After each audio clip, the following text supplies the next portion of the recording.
During the Civil War, Abraham Lincoln went to visit the site of one of the bloodiest battles in the history of our country.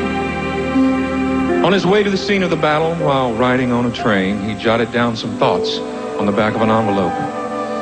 He believed the world would little note nor long remember what would be said that day, commemorating the fallen soldiers. But he was wrong.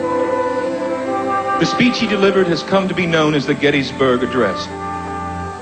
And though most of us are familiar with the opening lines, 77 years ago, and the final words, that this government of the people, by the people, and for the people shall not perish from the earth, it is a certain phrase that he used in the middle of the speech that has great resonance for us today as we honor our troops, some of whom return in glory, and others who gave, in Lincoln's words, the last full measure of devotion.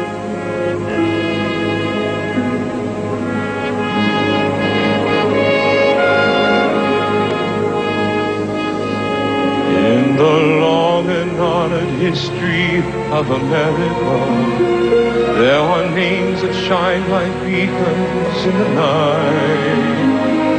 The patriots where vision gave us meaning, who kept the lamp of freedom burning bright. In the long and honored history of America, there are those who paid the last and final price, who were called upon by chance or desperate circumstance to make the ultimate sacrifice. A grateful nation bows its head in sorrow and in thanks for guaranteeing our tomorrow.